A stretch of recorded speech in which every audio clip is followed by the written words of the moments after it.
बड़ी बड़ी बातें हो रही हैं, फुल फॉर्म और साइंटिफिक नाम रटाए जा रहे हैं, जहरीली गैसों के गुणधर्म बताए जा रहे हैं और नतीजा सिफर, जीरो, नडा।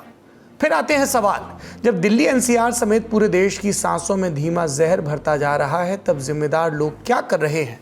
प्रधानमंत्री नरेंद्र मोदी, पर्यावरण मंत्री भूपेंद्र यादव, दिल्ली जिस गृह मंत्रालय के अंडर में आता है उसके गृह मंत्री अमित शाह, दिल्ली की मुख्यमंत्री रेखा गुप्ता, उत्तर प्रदेश के मुख्यमंत्री योगी आदित्यनाथ, पंजाब के मुख्यमंत्री भगवंत मान, हरियाणा के मुख्यमंत्री नायब सिंह सैनी या फिर महाराष्ट्र के मुख्यमंत्री देवेंद्र फडणवीस?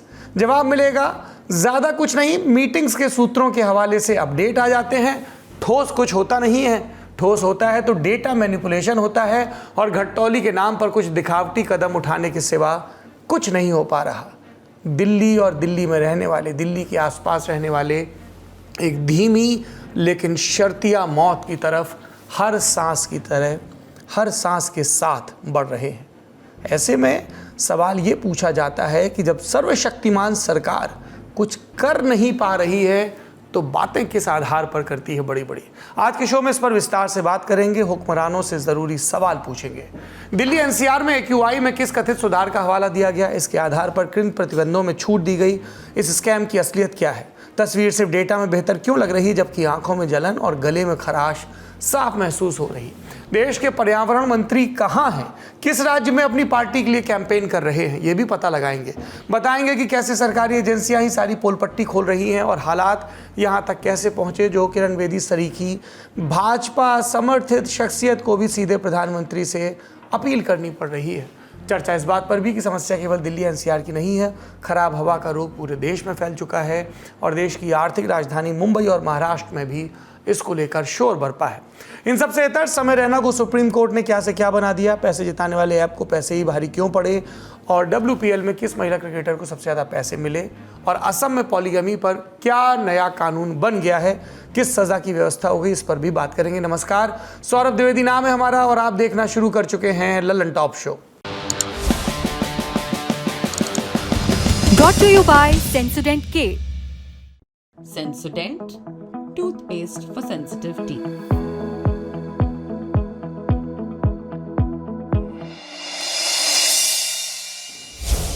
सत्ताईस नवंबर के अखबार उठाइए और उनके दिल्ली पेज देखिए। दो खबरें आपको दिखेंगी ही। पहली, जहरीली हवा में हल्के से सुधार का हवाला देकर ग्रैप यानी ग्रेडेड रिस्पांस एक्शन प्लान का लेवल 3 हटा दिया गया है और दूसरी खबर, खराब एक्यूआई में इवनिंग वॉक करने के बाद CGI सूर्यकांत को परेशानी महसूस हुई। आपकी स्क्रीन पर दो स्क्रीनशॉट और चल रहे हैं। Commission for air quality management यानी कि CAQM के, ये केंद्र सरकार की बॉडी है जिसका काम दिल्ली एनसीआर और आसपास के इलाकों में हवा की क्वालिटी को मॉनिटर करना है। 22 घंटे के अंतराल में आए दोनों स्क्रीनशॉट्स को गौर से देखिए आप। 26 नवंबर को शाम 6:30 बजे डाले गए ग्राफिक कार्ड में एक्यूआई का कांटा 300 से 400 के बीच दिख रहा है। एवरेज एक्यूआई बताया गया 327 और इसी के आधार पर पूरे दिल्ली एनसीआर में ग्रैप 3 को हटाए जाने की जानकारी दे दी गई। दूसरा स्क्रीनशॉट 27 नवंबर को शाम 4:30 बजे का है। एवरेज एक्यूआई है 377, यानी सरकारी आंकड़ों के मुताबिक ही एक्यूआई बढ़ गया है। ये सब बताने का मतलब सिर्फ इतना कि ग्रैप 3 को हटाने के फैसले पर सवाल उठ रहे हैं। लोग सरकारी एजेंसी के लॉजिक को क्वेश्चन कर रहे हैं और कह रहे हैं कि बिल्कुल वैसा है जैसे कैंसर का टिश्यू थोड़ा सा छोटा हो गया, इसके आधार पर इलाज बंद कर दिया जाए। आगे बढ़ने से पहले आपको ग्रैप पर कुछ और क्लैरिटी देते हैं ताकि पूरा संदर्भ आपको समझ में आ जाए। ग्रैप सिस्टम की व्यवस्था इसलिए की गई ताकि खराब हवा में सुधार लाया जा सके। इसके कुल 3 स्टेज होते हैं और एक्यूआई के लेवल के हिसाब से इन्हें लागू किया जाता है। मसलन स्टेज 1, अगर एक्यूआई 201 से 300 के बीच है यानी पुअर कैटेगरी में है, कंस्ट्रक्शन वर्क पर रोक, कुछ जरूरी कामकाज को छोड़कर, यह स्टेज हल्के प्रदूषण पर फोकस करता है, सख्ती कुछ कम होती है। स्टेज 2, जब एक्यूआई होता है 301 से 400 के बीच यानी वेरी पुअर, 10 साल पुराने डीजल वाहन प्रतिबंधित, सरकारी ऑफिस की टाइमिंग बदलाव, स्कूल हाइब्रिड मोड में, ये स्टेज प्रदूषण कम करने के लिए गाड़ियों और दफ्तरों की एक्टिविटीज़ कम करने पर जोर देता है। तीसरा स्टेज 3, जिसको सीवियर कैटेगरी में डाला जाता है, जब एक्यूआई होता है 401 से 450 के बीच, कंस्ट्रक्शन का काम पूरी तरह से बंद, डीजल जनरेटर प्रतिबंधित, दफ्तरों में 50% वर्क फ्रॉम होम, स्कूल बंद या ऑनलाइन, 10 साल पुरानी गाड़ियों पर भी हाईवे पर खासतौर पर बैन।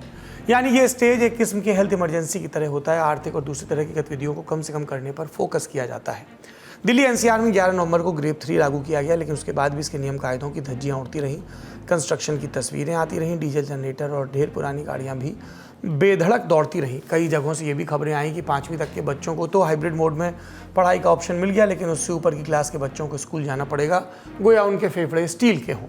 और दफ्तरों में भी 50% वर्क फ्रॉम होम की व्यवस्था 24 नवंबर को की गई और दूसरे दिन ही ग्रेड 3 हटा लिया गया। डेटा के हिसाब से CAQM भले ही ग्रेड 3 हटाने को जायज़ ठहरा सकता है, लेकिन नैतिकता के हिसाब से तस्वीर कुछ अलग ही है। सरकारी डेटा कहता है कि 27 नवंबर का एवरेज AQI 377 है, यानी ग्रेड 3 के लागू होने से सिर्फ 23 पॉइंट कम। ग्रेड 3 हटाने के पीछे एक तर्क ये भी है कि इकॉनमी भी चलती रहे, लेकिन सवाल ये भी कि ऐसी इकॉनमी का क्या किया जाए जहाँ लोग सांस नहीं ले पा रहे, बच्चे बाहर नहीं खेल पा रहे और बुजुर्ग डर के साए में जी रहे हैं। और क्या सिर्फ इसी बात से तसल्ली की जा सकती है कि AQI का सरकारी डेटा 400 पॉइंट टच नहीं कर रहा। आपकी स्क्रीन पर दिल्ली के अलग अलग पॉल्यूशन मॉनिटरिंग सेंटर से आए डेटा के स्क्रीनशॉट चल रहे हैं। आनंद विहार, धौला कुआं, अक्षरधाम इत्यादि सब जगह का डेटा 390 तक जा रहा है। हम पहले भी आपको बता चुके हैं, कई जगह रिपोर्टिंग हुई है कि किस तरह से जहां पे डेटा कलेक्ट होता है उसके इर्द गिर्द ज़्यादा से ज़्यादा पानी का छिड़काव करके इस आंकड़े को नियंत्रित रखने की भी कोशिश होती है। फिर भी 400 और 390 में ज़्यादा फर्क नहीं है। 10 पॉइंट का, ज़्यादा से ज़्यादा 100 पॉइंट का अंतर हमारी कितनी सांसों को बचा लेगा, जीवन के कितने दिन कम होने से बचा लेगा, इसका जवाब डेटा में खेल करने वाले नहीं दे पाएंगे। क्योंकि डेटा से इतर अगर प्राइवेट संस्थानों के आंकड़ों की बात करें तो 27 नवंबर को पूरे दिल्ली NCR में AQI 500 के पार दिखा। लोगों ने अपने एयर प्यूरीफायर के फोटो डाले, बाहर निकले तो इमारतों को दिखाने की कोशिश ही कर पाए, क्योंकि धुंध इतनी जहरीली और घनी कि इमारतें दिखना भी मुश्किल हो गया। कि जब प्रदूषण का स्तर AQI का लेवल कल कम था तब ग्रेड 3 लागू था। आज AQI का लेवल बढ़ गया और ग्रेड 3 हटा दिया गया।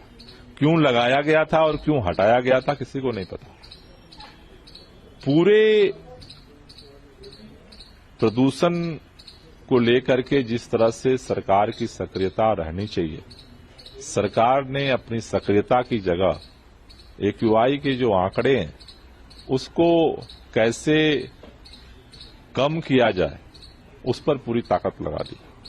और बात जब डेटा में खेल की है तो एक बड़ी सरकारी एजेंसी भी मान चुकी है इस बात को। इसका नाम है नेशनल ग्रीन ट्राइब्यूनल, NGT। देश में पर्यावरण के मुद्दों पर नजर रखने वाली एक महत्वपूर्ण संस्था है। इस संस्था ने वरिष्ठ अधिवक्ता संजय उपाध्याय को पूरे मामले पर एक विस्तृत रिपोर्ट तैयार करने के लिए अपॉइंट किया था।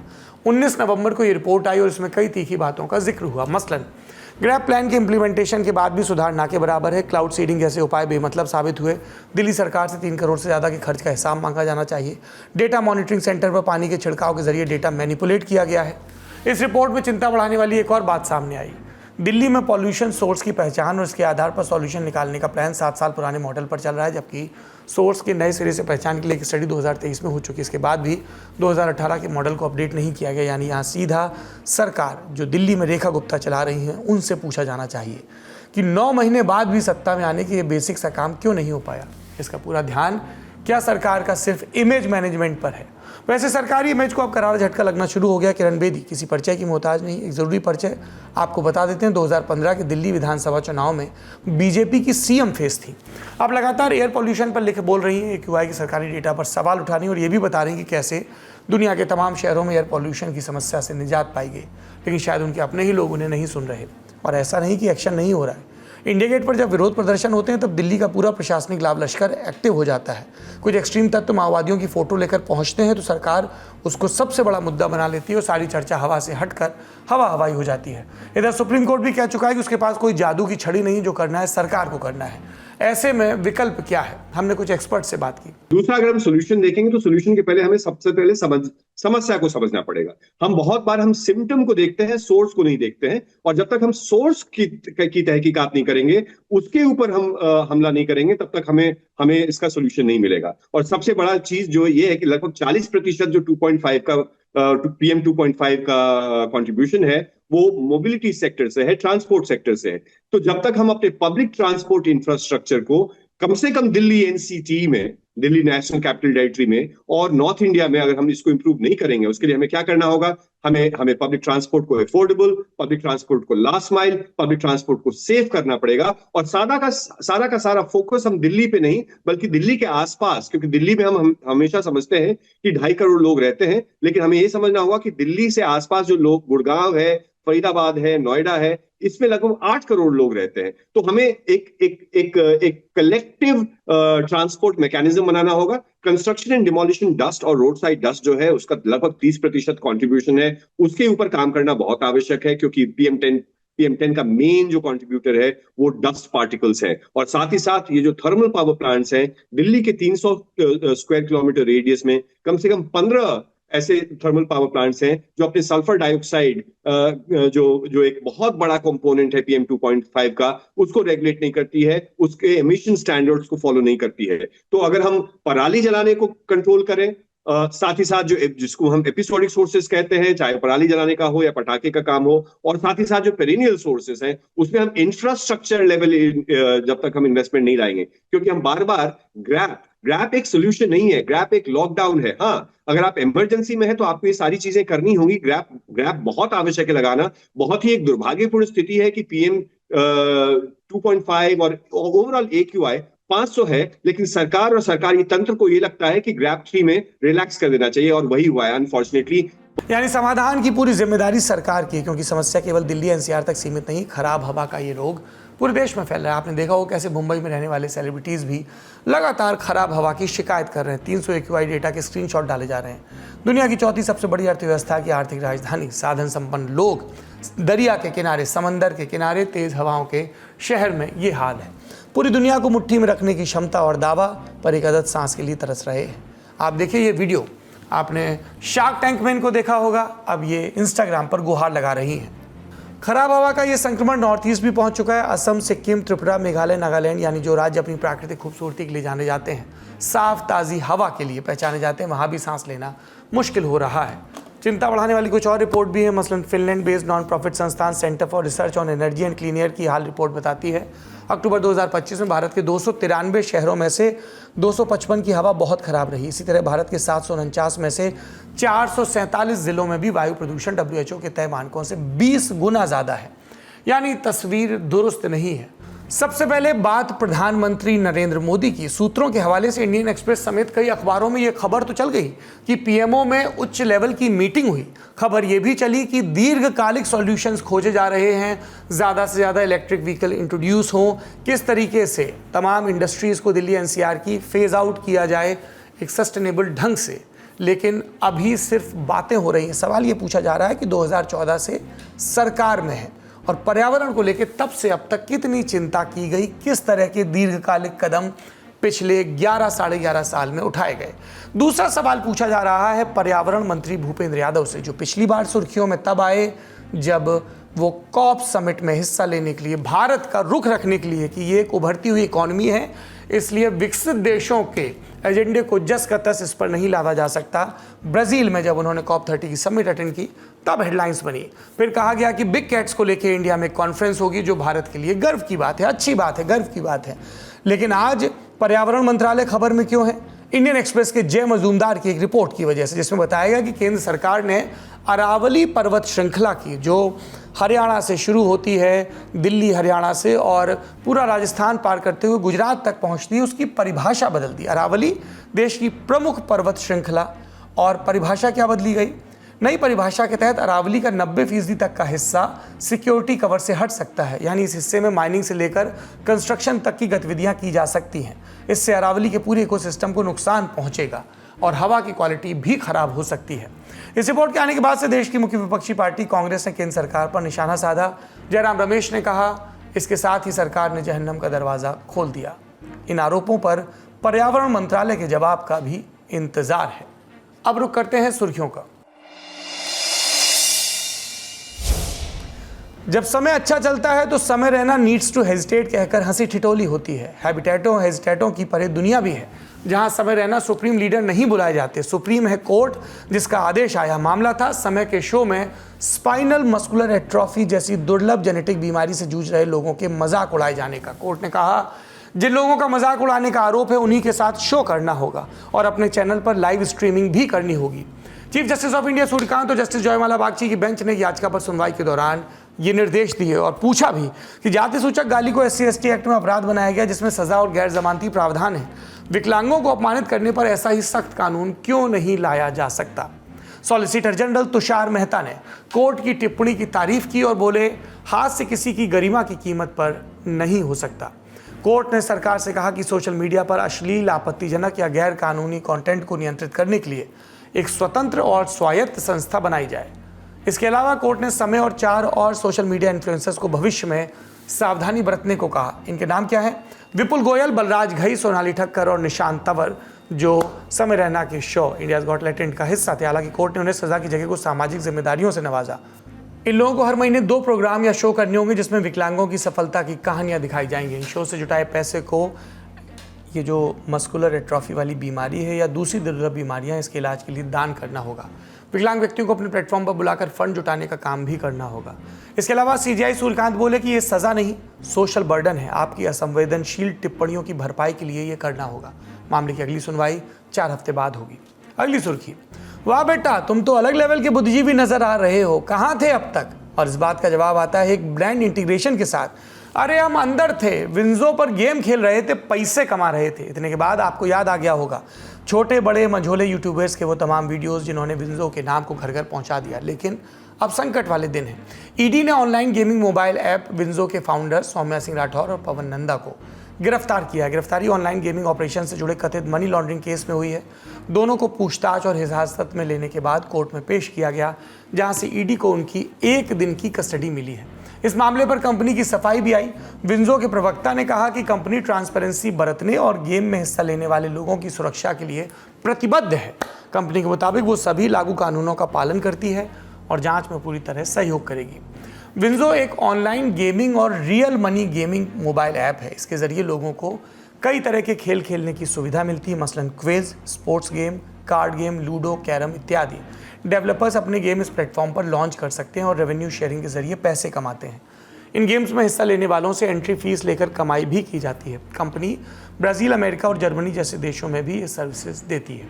ईडी के मुताबिक कंपनी ने इन गेम्स में हिस्सा लेने वाले लोगों को करीब 43 करोड़ रुपए वापस करने के बजाय रोक लिए। ईडी के मुताबिक लोगों को ऐसे गेम खिलाए जिसमें वे असली खिलाड़ियों के बजाय सॉफ्टवेयर बेस्ड एल्गोरिदम से कंट्रोल खिलाड़ियों से खेल रहे थे और इसकी जानकारी गेम खेल रहे लोगों को नहीं दी गई। आरोप है कि इस तरीके से कंपनी ने उन खिलाड़ियों से गलत तरीके से पैसे कमाए, क्योंकि कई खिलाड़ियों ने इसमें पैसे गंवाए इस फितूर में कि वो जीत जाएंगे।